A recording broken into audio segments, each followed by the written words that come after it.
Faleminderit në kryetare.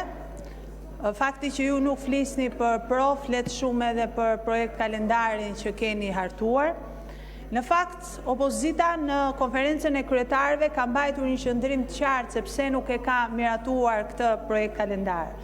Së pari sepse ky kuvend ka refuzuar të pranoj një kalendar tjetër, kalendarin për mbledhjen e Këshillit të Mandateve. Ky kuvend në një mënyrë të paprecedent dhe pa u bazuar në asnjë rregullore nuk e mbledh Këshillin e Mandateve dhe kur e kërkojnë 5 antar të Këshillit të Mandateve në paritet të plot me majorancën dhe sipas rregullores së kuvendit. Nuk e mbledh atë as kur e thret vet kryetari i kuvendit, njofton datën 28 janar dhe më pas e shuan një vendim me një SMS, në cilin parlament një vendim, një urdhër i shpallur, një mbledhje e thirrur shuhet me një SMS, në cilin parlament kur 5 antar të Këshillit të Mandateve kërkojnë sipas rregullores dhe depozitojnë kërkesë për të futur një mbledhje e Këshillit të Mandateve, për të shqyrtuar kërkesën e SPAK-ut për imunitetin e zëvendës kryeministres, kuvendi nuk e zbaton. Kjo duhet ishte çështja themelore e kuvendit. Alibia e Partisë Socialiste se me demek po presin gjykatën kushtetuese, a thua se ne në gjykatë kushtetuese kemi çështjen e imunitetit të një deputete, tregon qartësisht që është thjesht përdorja e parlamentit si një mbrojtëse për interesat e qeverisë. Në gjykatën kushtetuese, të nderuar kolegë, nëse ju kanë gënjur, nuk ka asnjë çështje që gjykon imunitetin e një deputeti. Në gjykatën kushtetuese nuk ka asnjë çështje që lidhet nëse duhet japi autorizim apo jo kuvendi për imunitetin e një deputeti. Në gjykatën kushtetuese ka një çështje për një antar të Këshillit të Ministrave, për funksionet e veta si antare e Këshillit të Ministrave, si zëvendës kryeministre dhe si ministre. Ka një çështje midis Këshillit të Ministrave ku kuvendi sigurisht do të japi qëndrimin e vet, por nuk ka asnjë lidhje me atë që ne do të shqyrtojmë. Dhe askush nga ne nuk ka kuptuar se ç'lidhje ka edhe nëse pezullohet, edhe nëse nuk pezullohet me vendimin për imunitetin. Na iluminoni ju. Nëse pezullohet, ja jepni imunitetin, apo nëse nuk pezullohet, nuk ja jepni, çfarë keni vendosur? Si është kjo lidhje imagjinare që keni krijuar midis vendimarrjes së gjykatës kushtetuese për një çështje të një antari të Këshillit të Ministrave dhe vendimarrjes së kuvendit për imunitetin e një deputeti. Kur ju kuvendin e ktheni si një zyrë paradhon të kryeministrisë që duhet bëj urdhrat që ju vinë me SMS, sigurisht që kjo opozit nuk do ta votoj kurrë një kalendar, nuk do ta votoj kurrë një program me ju, nuk do të vendosni ju agjendën e kuvendit që mos jetë një agjendë që i përgjigjet interesit qytetarëve, sepse interesi qytetarëve sot është që asnjë i korruptuar të mos ketë imunitet. Interesi qytetarëve sot është që drejtësia të veprojë.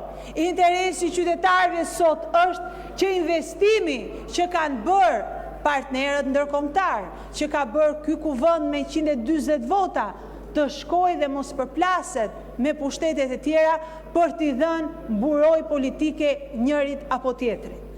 Patjetër që cili do nga ne, cili do nga qytetarët shqiptarë që mund t'a pyesni, dihet në rrezik kur fondet publike vazhdojnë dhe menaxhohen nga njerëz të cilët drejtësia thot se i vjedhin, të cilët drejtësia thot se i abuzojnë.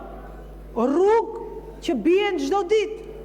Nuk ka një ditë që mos ketë lajm, u rrëzua kjo rrugë, u qa ky tunel, ra ai mal se piu ujë, shpikje, do me thënë që nuk i kishim dëgjuar as në për filmat që thoni ju, piu mali ujë edhe ra rruga, do me thënë estrad nga ato që nuk ka perceptim njerëzor që i pranon, Dhe vini këtu dhe thoni, hajde votojmë një projekt kalendar.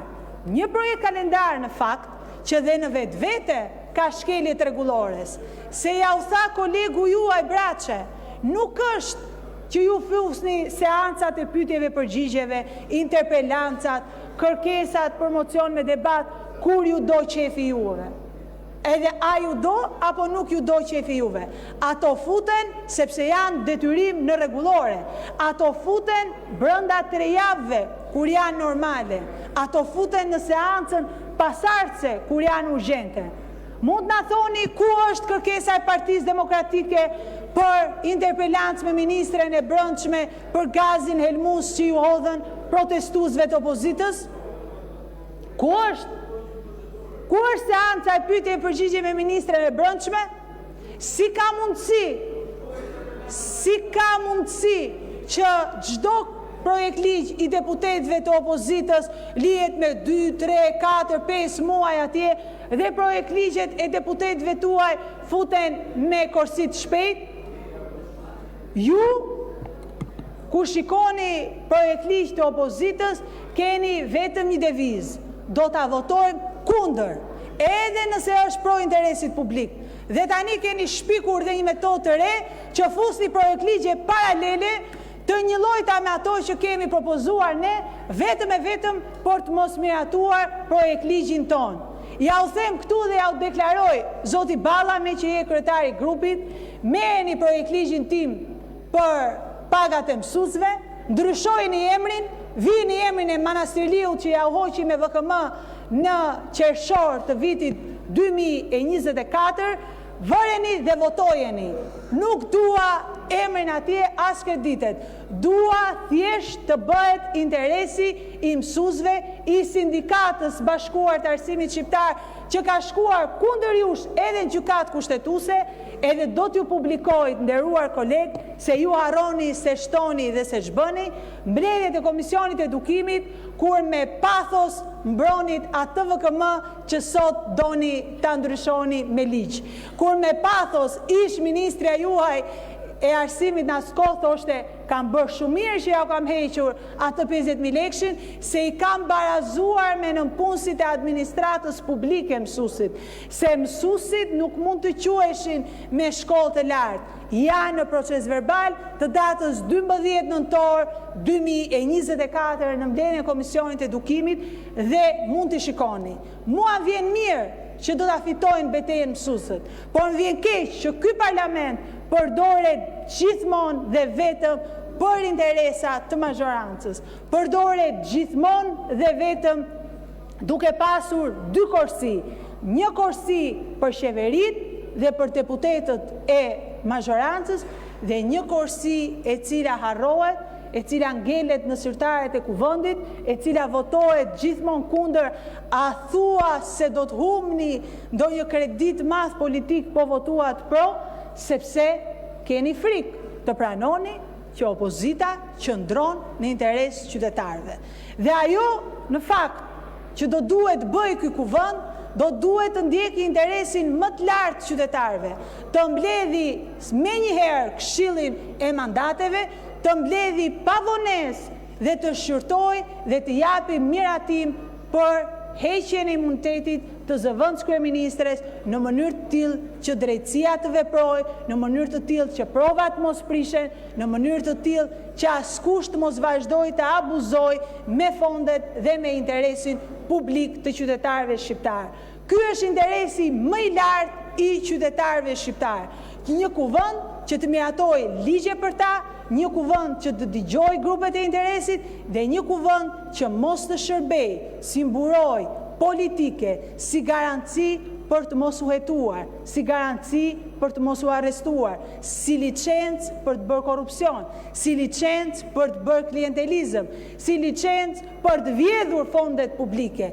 Ky është një kuvend që nuk i shërben qytetarëve dhe ndaj qytetarët do t'ju përgjigjen në shesh. Ndaj qytetarët në 10 shkurt do t'jen atje, si sot java, ditën e martë, për të protestuar edhe kundër këtij parlamenti që shërben si mburoj politike për të korruptuarit e qeverisë. Shumë faleminderit. Të nderuar koleg, për të shfrytzuar rregullore